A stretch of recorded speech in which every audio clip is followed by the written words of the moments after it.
I'm pretty sure nobody wants to get diabetes. And if you have diabetes, you don't want your sugars to be up and high above the charts, right?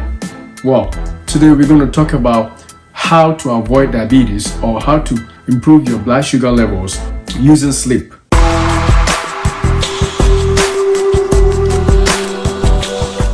Welcome to Dayspring Life and Health channel. Lack of sleep or sleep deprivation has been associated with several diseases, including obesity, including hypertension, including heart problems, including several other diseases that we don't have time to deal with. But today, we are going to focus on how sleep or lack thereof affect your blood sugar levels. Can sleep make you have diabetes? Can you get diabetes as a result of the way you sleep? How long is a good sleep so that your blood sugar levels will not be affected? And then finally, we will also talk about some of the strategies or steps to use to improve your sleep as well as improve your blood sugar levels if you are diabetic. All right, so let's get to it. The first one, we're going to talk about how does sleep affect your blood sugar levels. In a study of about 4,000 people who reported how long they slept every night, it was found that the people who had less than 6 hours of sleep each night were twice as much or twice likely to have diabetes or high blood glucose levels compared to the people who slept more than 6 hours a night. So this means that sleep affects blood sugar levels. It was noticed that people who have less than 6 hours of sleep are most likely people who do not eat very well, because obviously staying up later before you go to bed, then most likely you are going to be eating longer, you're going to eat in the night. So those people tend to eat later into the night, which also is not good. These people were known to have insulin insensitivity. In other words, when insulin is secreted in their bodies, when they eat, their insulin wasn't working. So their bodies did not recognize the insulin which was secreted in these people who had 6 hours or less sleep each night. Also, these people tended to be the people who snacked more.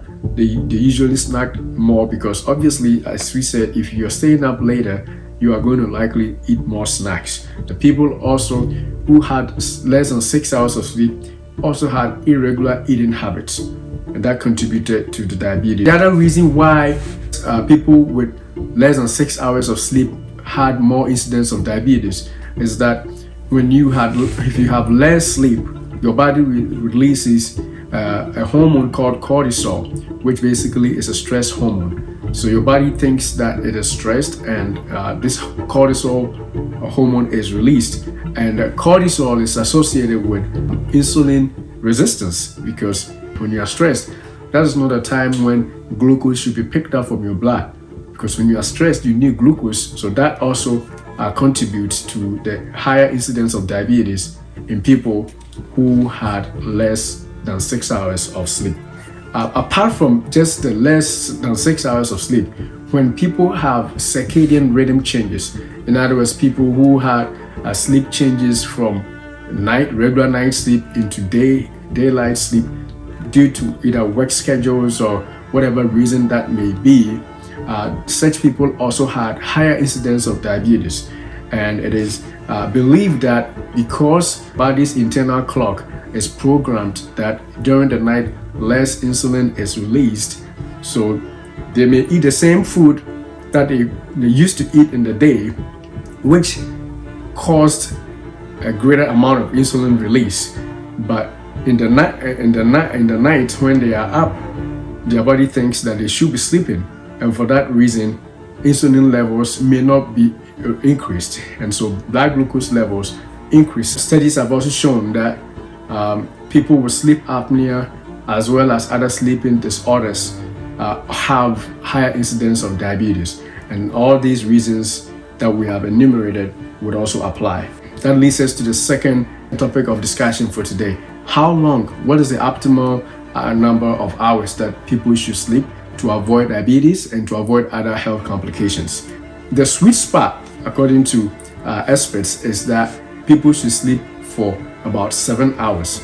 I would think that 7 to 8 hours would be ideal. But if you could get 7 hours of sleep, that is associated with less incidence of diabetes or high blood glucose levels. 7 hours is a sweet spot. Does that mean that if you sleep more than 7 hours, you have a chance of increasing your risk for diabetes? And the answer is yes. Studies have also shown that people who sleep more than 9 hours a night also have a higher incidence of diabetes or high blood glucose levels. If you're sleeping more than 9 hours, then obviously you are not active enough. And if you are inactive, as we have already learned in our previous videos, inactivity is a risk factor for diabetes. Sleeping less than 6 hours is bad, and sleeping more than 9 hours is equally bad. The sweet spot is 7 hours or 8 hours tops. What are some of the strategies, or what are some of the ways we can use to either improve sleep or improve blood sugar levels when we have diabetes? All right, so one of the ways is that we should try and put ourselves to regular sleep schedule, making sure that you sleep for 7 hours every night, and also making it a regular habit, not just a few days a week. Trying to make, I know it's hard. The other thing is avoid eating in the late night, eating after 8 p.m., 9 p.m., especially when you cannot be up for more than 4 hours. If you eat in the evening and you cannot stay up for 4 hours, then obviously all your eating is going to be stored into fat, and that leads to insulin resistance. And the fact that you have to stay up for 4 hours will also increase your chance of diabetes because you are decreasing your sleep hours. We try and exercise every night or every evening after dinner.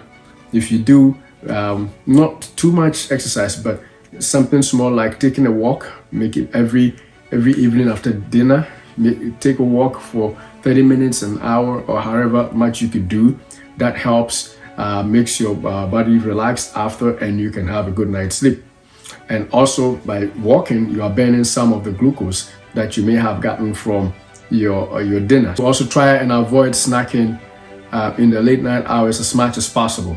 Now, if you are diabetic and you feel like you're hungry and you need to snack, you have to snack. We also have to, if you know you have trouble sleeping for reasons like difficulty falling asleep, or waking up too early in the middle of the night, or with a sleep apnea, or snoring, any of those things that can affect your sleep or sleep duration, you have to seek help from your health provider to ensure that every such abnormality is taken care of. In order to improve your sleep, if you have depression or if you are anxious all the time and that makes you unable to sleep, the earlier you seek help for the anxiety or the depression that you have, the better, because it will save you not only from that problem, but save you also from the other problems that come with the sleepless nights that you get because of the mental health challenges, and ensure that you are treated for any kind of mood swings or mood disorders. Some of you may not have mental health challenges, but your sleep is compromised because you are going through an issue. You are facing a problem right now.